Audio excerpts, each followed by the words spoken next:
Hello बच्चों, स्वागत है आपका आपके YouTube channel physics with Ravi पे। कल हम लोग आवेश का क्वांटीकरण सिद्धांत पढ़ लिए थे। आज उससे आगे चलेंगे। एक बार उसका रिवीजन कर लेते हैं। आवेश के क्वांटीकरण सिद्धांत के अनुसार किसी वस्तु पे जो आवेश है वो इलेक्ट्रॉन के आवेश का पूर्ण गुणज होता है। इसी से हमने आवेश की गणना भी किया था और एक फार्मूला वहीं पे जनरेट किया था। फार्मूला क्या निकला था? Q बराबर एन ई। क्या निकला था? Q बराबर एन ई, जहाँ Q क्या है? आवेश है। N क्या है? इलेक्ट्रॉनों की संख्या है। इलेक्ट्रॉनों की संख्या है। E क्या है? ये इलेक्ट्रॉन का आवेश है। इलेक्ट्रॉन का आवेश है।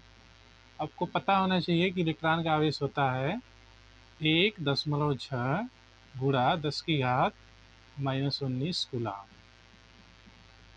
एक चीज ध्यान रखना, इस इलेक्ट्रॉन के आवेश को ही मूल आवेश कहा जाता है। कभी कभी पूछ लेता है कि मूल आवेश से आपका क्या तात्पर्य है, तो आप बताओगे इलेक्ट्रॉन के आवेश को ही मूल आवेश कहते हैं।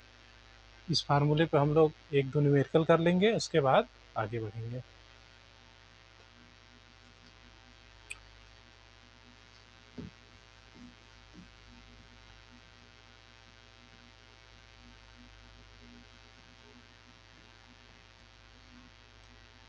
पहला क्वेश्चन है,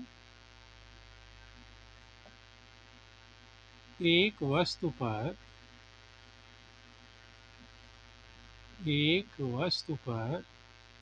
एक कूलाम का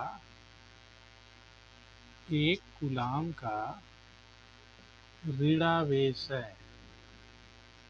एक कूलाम का ऋणावेश है। उस पर कितने इलेक्ट्रॉनों की कमी अथवा अधिकता है। कमी अथवा अधिकता है।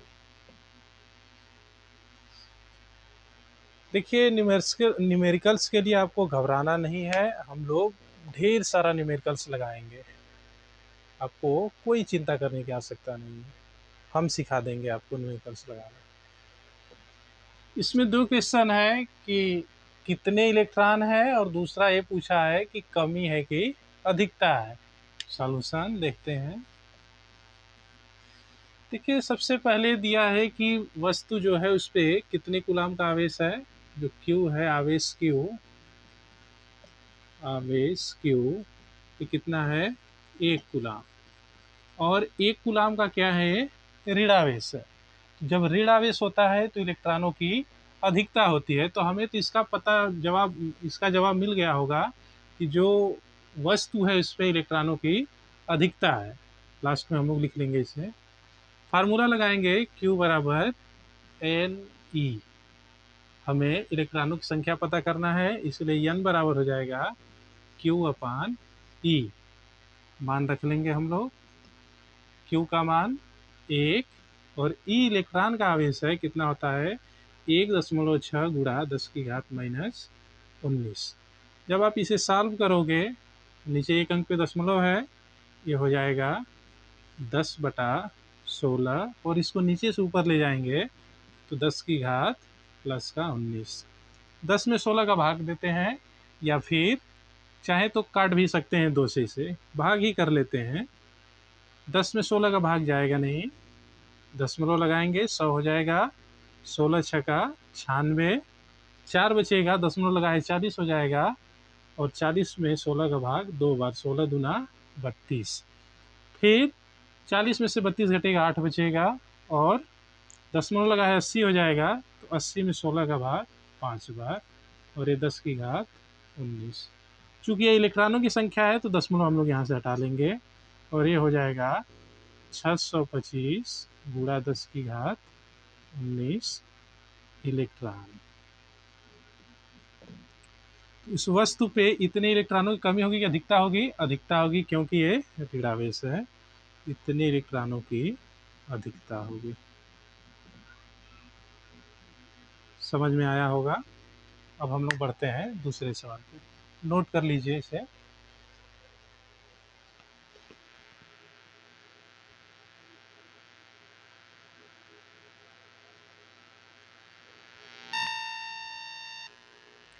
यहाँ शायद क्लियर नहीं दिख रहा है, तो हम इसको यहाँ पे कर देते हैं।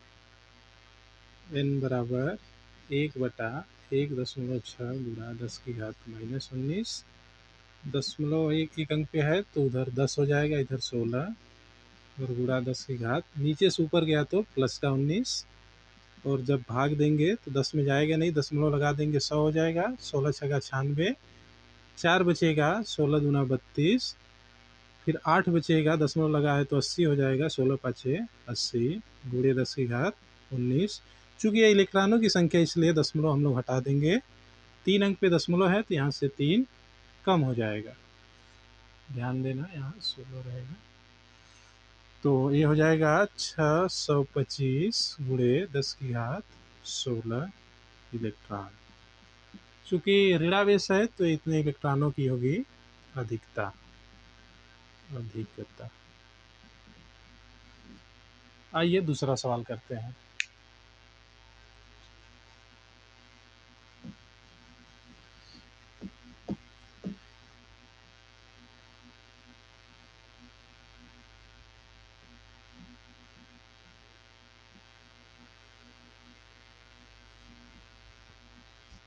दूसरा सवाल है, एक वस्तु पर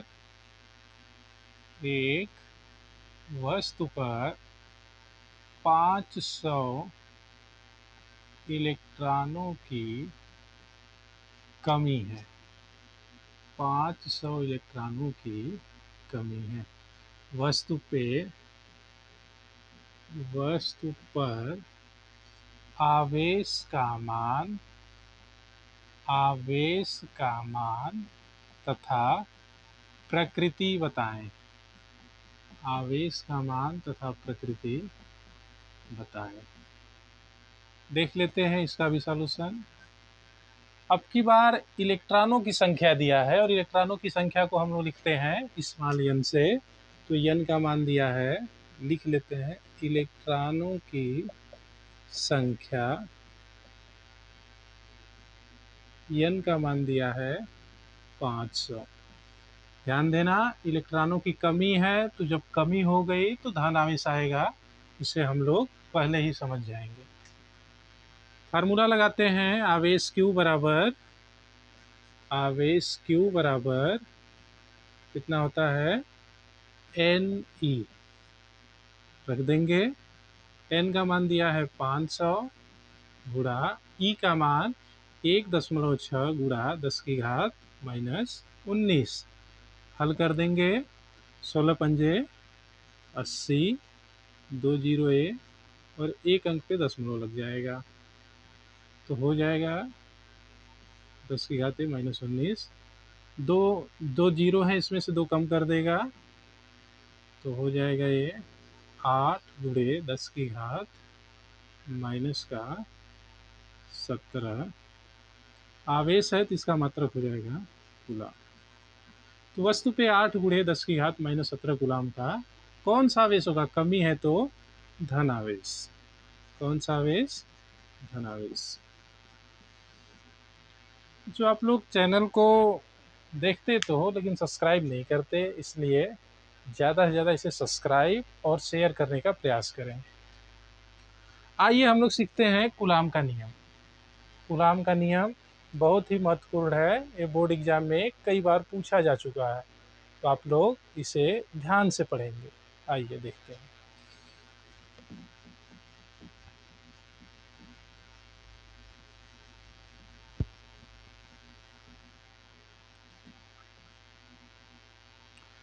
कूलाम का नियम।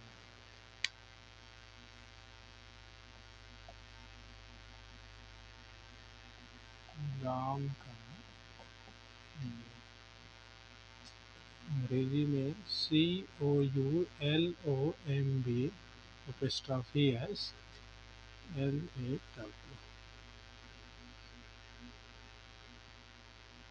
कूलाम ने जो अपना नियम है आवेशों के लिए दिया था, ये ठीक उसी प्रकार है जैसे कक्षा 11 में आपने गुरुत्वाकर्षण बल का नियम पढ़ा था, न्यूटन का गुरुत्वाकर्षण बल का नियम।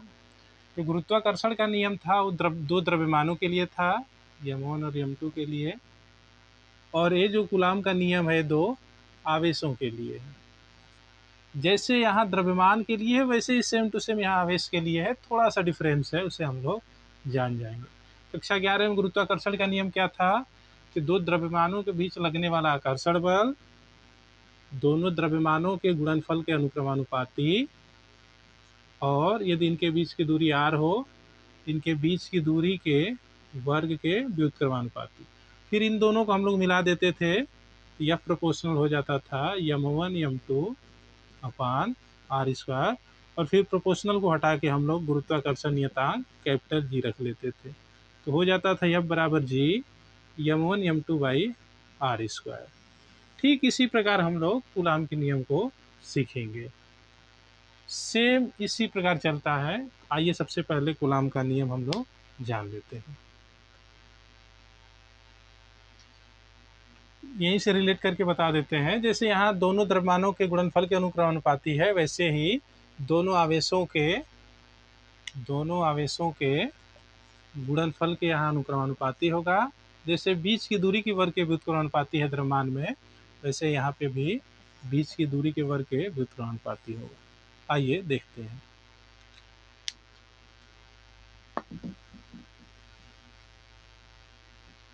ध्यान देना, जो कूलाम का नियम है ये दो स्थिर आवेशों के लिए है, क्योंकि हम लोग पहली इकाई पढ़ रहे हैं, पहला यूनिट पढ़ रहे हैं स्थिर वैद्युतिकी। स्थिर वैद्युतिकी में हम लोग स्थिर आवेश के बारे में ही पढ़ेंगे।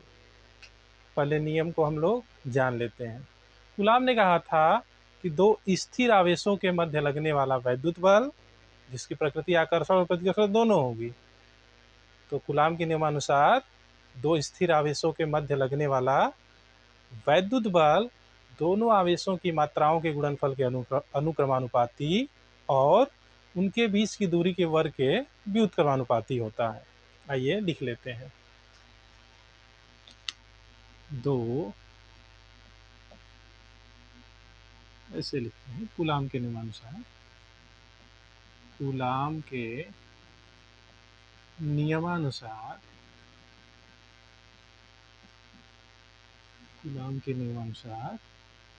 दो स्थिर आवेशों के मध्य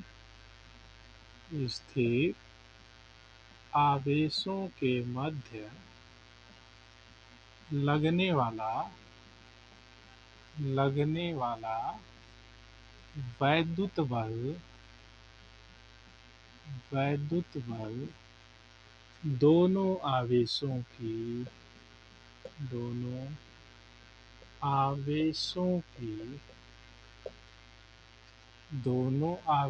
की मात्राओं के, मात्रा लिख सकते हो या परिमाण भी लिख सकते हो, तो दोनों आवेशों के परिमाण लिख लेते हैं। दोनों आवेशों के परिमाण के गुणनफल के अनुक्रमानुपाती तथा उनके बीच की दूरी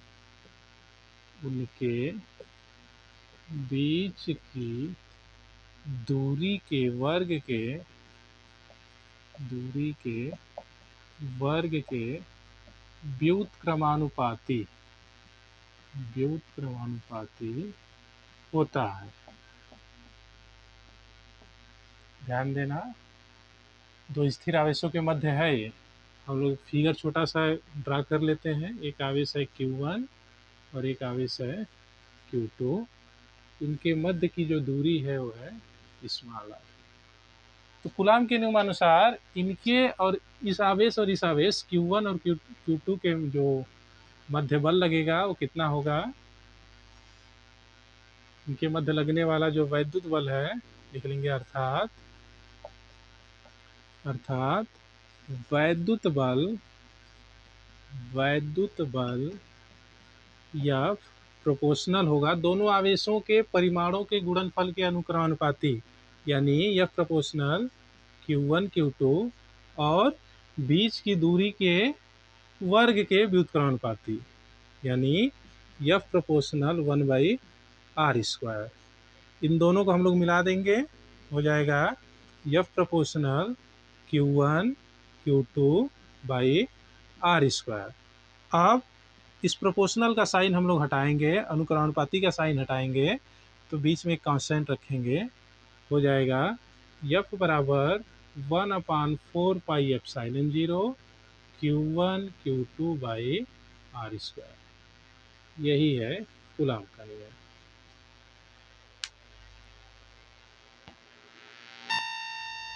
यहाँ ध्यान देने वाली बात है कि ये जो आवेश हैं दोनों निर्वात में हैं या वायु में हैं। अब यदि किसी माध्यम में होते हैं तो एक कांस्टेंट और आ जाएगा, यही हम लिख लेते हैं नीचे कि परावैद्युतांक वाले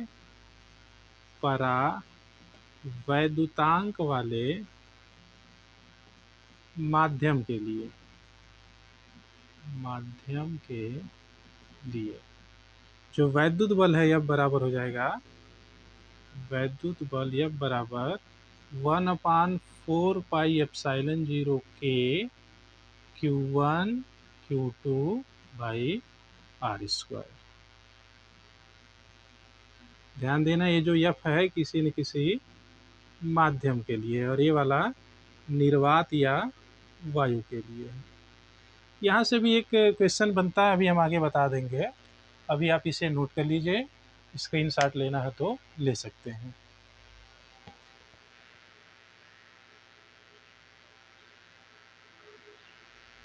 यहाँ क्लियर नहीं दिख रहा है, हम यहाँ बगल में लिख देते हैं F माध्यम बराबर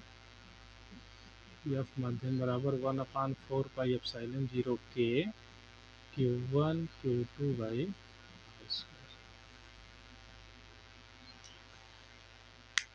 तो नोट हो गया होगा, आगे चलते हैं।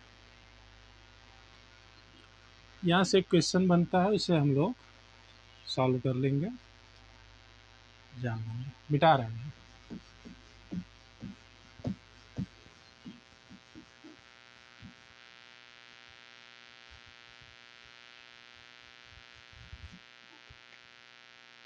ध्यान देना, अभी आपने लिखा F निर्वात कितना आया था 1/4πε0 Q1 Q2/r², और यही F किसी माध्यम के लिए आपने लिखा था 1/4πε0 K Q1 Q2/r²। यदि आप F निर्वात को F माध्यम से भाग कर दो तो हो जाएगा F निर्वात अपान F माध्यम, रख लेंगे 1/4πε0 Q1 Q2/r² अपान 1/4πε0 K Q1 Q2/r²। Right hand side में सब कुछ कट जाएगा, 1/4πε से 1/4πε, Q1 Q2 से Q1 Q2, r² से r²। ठीक है, आगे देखते हैं। देख लेते हैं, सब कट जाएगा तो आपका मिलेगा F निर्वात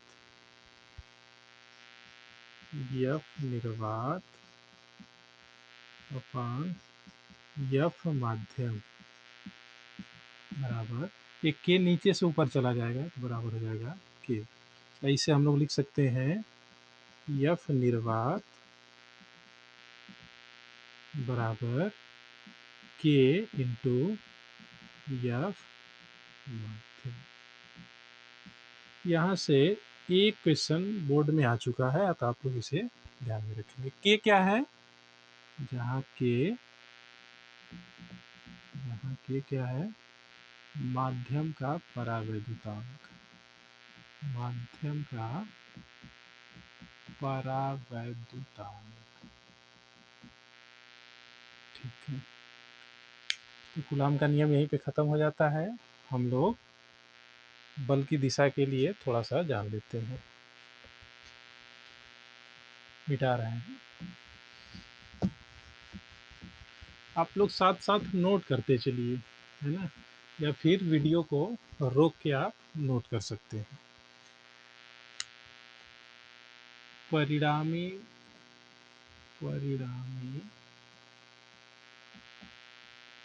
बल की दिशा, अगला हेडिंग है परिणामी बल की दिशा। देख लेते हैं हम लोग। पहला, जब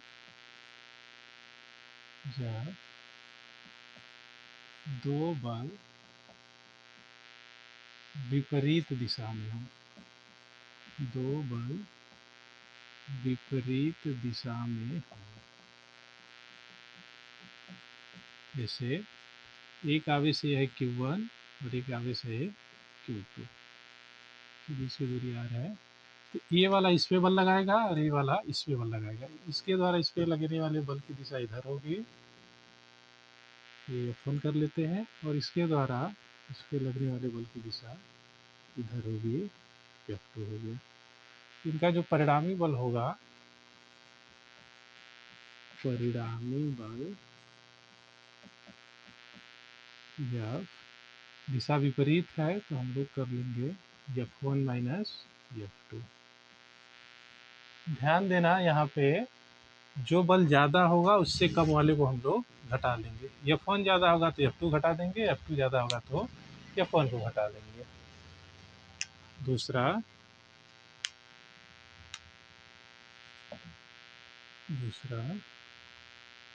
जब दो बल समान दिशा में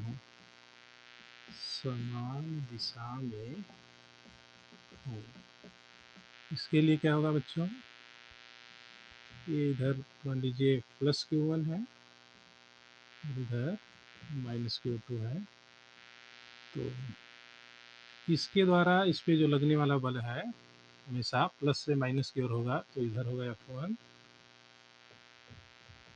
और समान दिशा में होगा तो जोड़ देंगे। यदि इधर ही F1 है और इधर ही F2 है, इसी दिशा में जो परिणामी बल है, परिणामी बल F बराबर होगा F1 प्लस F2। तो विपरीत दिशा में रहेंगे तो हम लोग घटा देंगे ज़्यादा वाले में से कम वाले को, और समान दिशा में होंगे तो हम लोग जोड़ देंगे।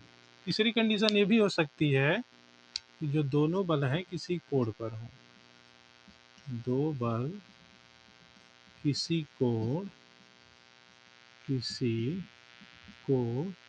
थीटा पर हों, तब परिणामी बल F बराबर होगा, परिणामी बल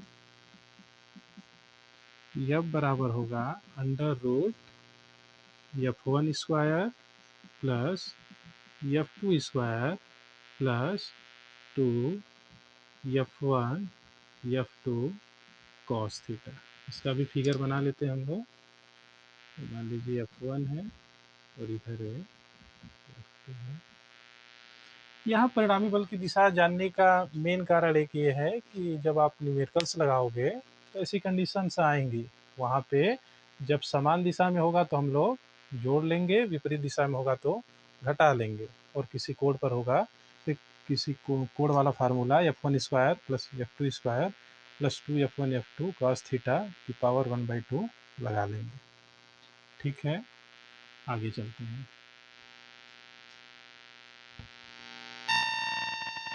ठीक है, आप लोग नोट कर लिए होंगे।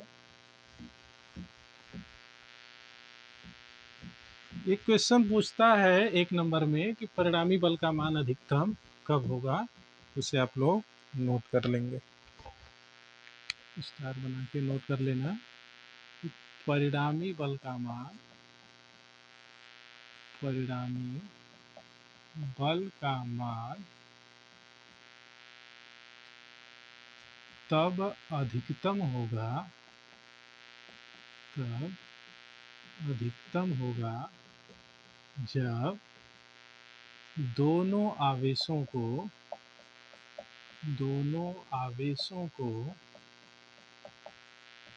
बराबर बराबर भागों में बांटा जाएगा।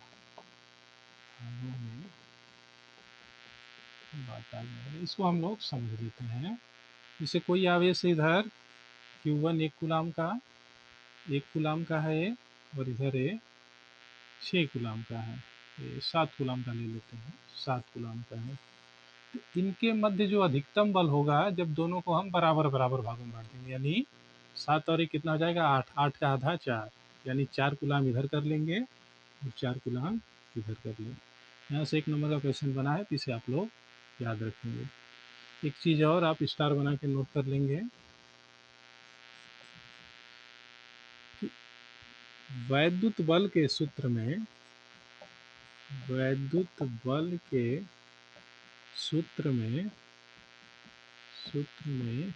आवेश को चिन्ह सहित नहीं रखते, नहीं रखा जाता। इसका मतलब यह है कि आवेश प्लस क्यू हो चाहे माइनस क्यू हो, हम लोग उसे प्लस में ही रखेंगे। चाहे 10 कूलाम माइनस का हो चाहे 10 कूलाम प्लस का हो, हम लोग रखेंगे क्वेश्चन में तो 10 कूलाम प्लस का है। आज की क्लास में इतना ही, आगे हम लोग मिलेंगे अगले वीडियो में। धन्यवाद।